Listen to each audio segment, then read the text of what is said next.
안녕, 수학과학 더블마스터 성우쌤이야. 오늘은 대륙이동과 판구조론에 대해서 이제 공부를 해볼 텐데, 그 중에서도 대륙이동설에 대해서 선생님하고 공부를 한번 해볼 거야. 대륙이동설. 말 그대로 대륙이 이동을 했다라는 학설이거든. 대륙이 이동을 했대. 뭐 아시아 대륙, 유럽, 뭐 아메리카 대륙, 뭐 이렇게 있잖아, 그지? 얘네들이 예전에는 한 덩어리로 뭉쳐 있었어. 저기 미국이라든지 호주라든지 저기 유럽, 아프리카 얘네들이 다 한 덩어리로 뭉쳐 있었는데 오늘날과 같은 형태로 이렇게 대륙이 이동을 했다라는 학설이 바로 대륙이동설이야. 그러면 요거를 처음으로 주장하는 사람이 베게너라는 사람인데, 베게너라는 사람이 대륙이동설을 주장을 했는데, 이 사람은 어떤 근거로 대륙이동설을 주장을 할 수가 있었는지에 대해서 우리가 배울 거야. 이 사람이 대륙은 예전에 거대한 하나의 큰 덩어리였다가 분리돼서 나가서 오늘날과 같은 형태로 자리 잡고 있다라고 주장을 했습니다. 그렇다면 예전에는 하나의 거대한 대륙이었다라는 증거 대봐라. 학자들이 그럼 증거를 대봐 라고 얘기를 했을 때 이 사람이 내세운 증거가 네 가지가 있어요. 네 가지. 첫 번째, 오케이? 첫 번째, 대륙이동의 증거로 첫 번째로 내세울 수 있는 것은 뭐냐?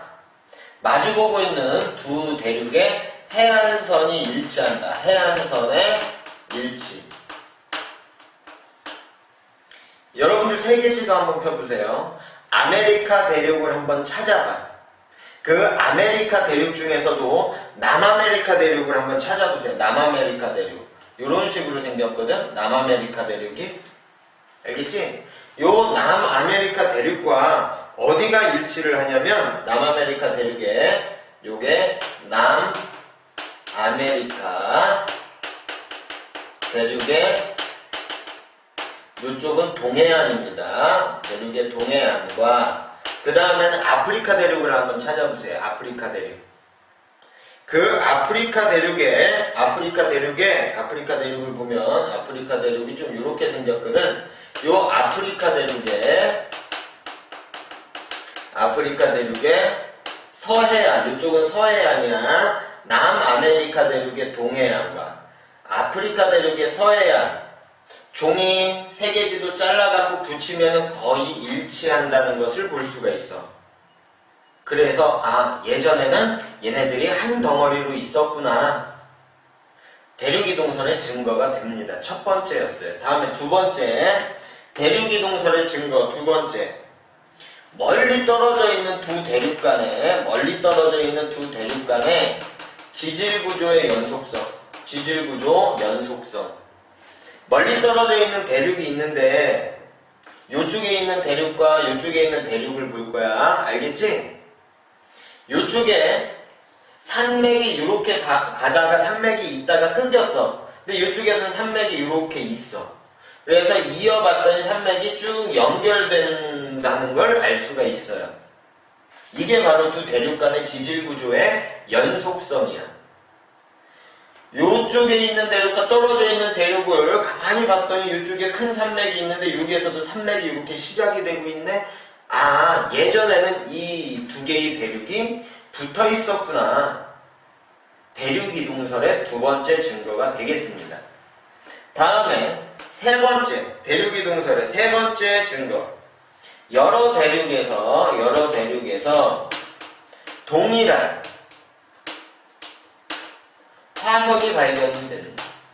동일한 화석이 발견이 된다. 요쪽에 있는 대륙과 요쪽에 있는 대륙과 요쪽에 있는 대륙이 세 개가 있는데 여기에 분포하고 있는 화석, 여기 분포하고 있는 화석, 여기 분포하고 있는 화석이 같은 시대 때 분포를 했던, 같은 시대 때 살았던 화석들이 발견이 되는 거야. A라는 대륙과 B라는 대륙과 C라는 대륙에 이쪽 부분에서 같은 시대, 옛날에 뭐 고생대, 중생대 이렇게 같은 시대 때 살았던 화석들이 발견이 되고 있어요.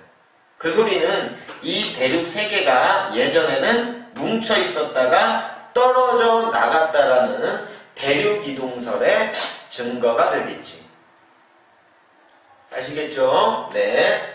반드시 아셔야 됩니다. 다음에 마지막 네 번째. 빙하의 이동 방향과 빙하의 이동 방향과 흔적, 분포가 일치한다. 아시겠죠? 네. 아프리카 대륙이라든지 뭐 인도, 다음에 뭐 호주 요쪽에 있었던 남극으로부터, 네, 여기가 남극이라고 해볼까요? 남극이고 호주고 뭐 아프리카고 뭐 이렇게 있어. 아프리카고 얘네들의 빙하의 요 흔적을 비교를 한번 해봤더니, 조사를 한번 해봤더니 이 대륙을 다 합쳤을 때 한 동네에 빙하가 분포를 하고 있었다라는 흔적을 발견할 수가 있습니다. 그 소리는 이 대륙이 지금 현재는 떨어져 있지만 과거에는 큰 하나의 덩어리였음을 짐작할 수 있게끔 해주는 증거가 된다는 거지. 정리하겠습니다. 현재와 같은, 오늘날과 같은 대륙들의 분포는 과거에는 거대한 하나의 대륙을 이루고 있었다. 하지만 시간이 지나면서 오늘날과 같은 대륙의 분포를 띠게 됐는데 그렇게 될 수 있었던 증거의 네 가지. 반드시 아셔야 되겠습니다. 그리고 예전에 있었던 하나의 거대한 큰 대륙, 하나의 거대한 큰 대륙 떨어지기 전에 하나의 거대한 큰 대륙을 뭐라고 하냐면 판게아, 또 다른 말로는 초대륙이라고 합니다. 약 몇 억 년 전에, 3억 년 전에, 약 지금으로부터 몇 억 년 전? 3억 년 전에, 지금으로부터 약 3억 년 전에 판게아라는 초대륙이 있었는데 오늘날과 같이 떨어져서 오늘날과 같은 대륙의 분포를 나타내고 있다라는 것을 알고 계셔야 되겠습니다. 약 3억 년 전이면 언제죠? 고생대예요. 고생대. 약 3억 년 전에 고생대 시절에는 거대한 대륙이었다. 그래서 학자들이 그래 증거가 이런 것들이 있어? 근데 그렇게 큰 대륙이 어떻게 해서 움직인 거야? 라고 질문을 던졌을 때 베게너라는 학자는 그거에 대해서 명확한 답을 주지를 못했습니다. 그래서 이 당시에는 대륙 이동설이 받아들여지지를 못했어. 증거는 알겠는데 그러면 대륙은 어떻게 해서 움직인 거니? 라고 질문을 했을 때 마땅히 대답을 못했어요. 시간이 흐른 다음에 훗날 과학자가 대륙을 이동시키는 원동력은 대륙의 밑에 있는 맨틀에 의해서 이동이 됐다라는 주장을 하면서 이 대륙 이동설이 그때 받아들여졌습니다. 아시겠죠? 네. 오늘은 여기까지 하고요. 여러분들 요 각각에 해당되는 교재, 네, 교과서 굉장히 좋겠지? 교과서 꺼내서 그림들 확인들 한번 해보세요. 네 가지 증거에 대해서. 아시겠죠? 네, 오늘 수업 여기까지. 안녕.